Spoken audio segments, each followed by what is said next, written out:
नमस्कार, आप देख रहे हैं समाचार टाइम 24 और मैं हूं आपके साथ दीप्ति अग्निहोत्री। आपका स्वागत है हमारे खास प्रोग्राम खास खबर में। देश के अलग अलग शहरों से काले कैश की बरामदगी जारी है।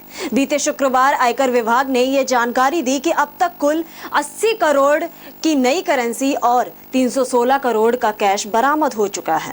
बीते दिन फिर अलग अलग जगहों से करीब 4 करोड़ रुपए बरामद किए गए हैं। बीते दिन ही 2000 रुपए के 7000 यानी 1 करोड़ 40 लाख रुपए बरामद किए गए हैं।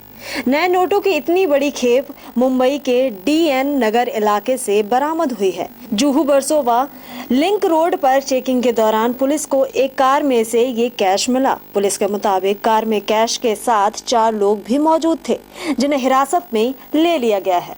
रक्षा मंत्री मनोहर पर्रिकर ने कहा कि गोवा में गठबंधन का कोई भी सहयोगी दल बीजेपी को ब्लैकमेल नहीं कर सकता, क्योंकि विधानसभा में पार्टी के पास पूरा बहुमत है। सहयोगी दल MGP से मतभेद का हवाला देते हुए पर्रिकर ने तेली गांव में आयोजित एक रैली में कहा, कुछ लोगों ने मुख्यमंत्री के खिलाफ बोलना शुरू कर दिया है।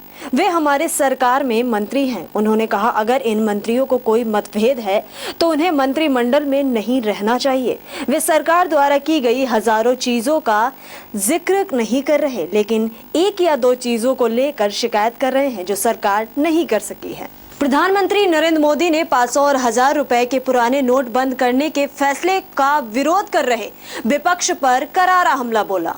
प्रधानमंत्री नरेंद्र मोदी ने इस सिलसिले में पहली बार पूर्व प्रधानमंत्री इंदिरा गांधी पर भी निशाना साधा। बीजेपी संसदीय दल की बैठक में मोदी ने कहा कि नोटबंदी का विरोध करने वाले सभी दलों को जमकर खरी खोटी सुनाई।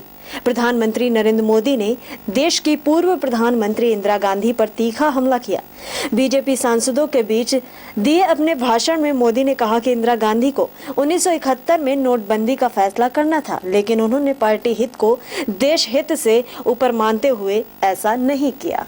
काले धन को सफेद करने वालों के खिलाफ प्रवर्तन निदेशालय का शिकंजा कस गया है। शुक्रवार को ईडी ने वकील रोहित टंडन और एक्सिस बैंक के फर्जी खाते में करोड़ों जमा करने के मामले में मनी लॉन्ड्रिंग रोकथाम कानून के तहत केस दर्ज कर लिया है। दिल्ली ग्रेटर कैलाश में रहने वाले रोहित टंडन के पास से अब तक 160 करोड़ रुपए का काला धन मिल चुका है, जबकि नोएडा के सेक्टर 51 स्थित एक्सिस बैंक के 20 फर्जी खातों में 60 करोड़ रुपए जमा किए जाने का खुलासा हुआ है। कश्मीरी गेट स्थित एक्सिस बैंक में फर्जी कंपनियों के खाते में 39 करोड़ रुपए जमा करने वाले 2 मैनेजरों को ईडी पहले ही गिरफ्तार कर चुका है। 3 दिवसीय सम्मेलन के आखिरी दिन जारी दिल्ली घोषणा पत्र, इसका विस्तार से जिक्र किया गया।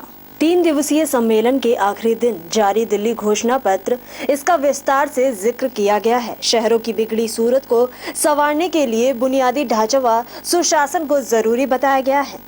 बढ़ते शहरीकरण के बीच बुनियादी सुविधाओं का अभाव शहरी जीवन को बुरी तरह प्रभावित कर रहा है।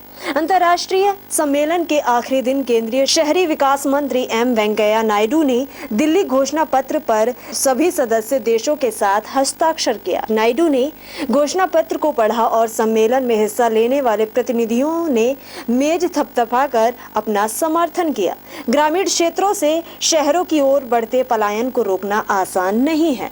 अब वक्त तो चला है छोटे से ब्रेक का। ब्रेक के बाद खबरों का सिलसिला जारी है। देखते रहिए समाचार टाइम 24।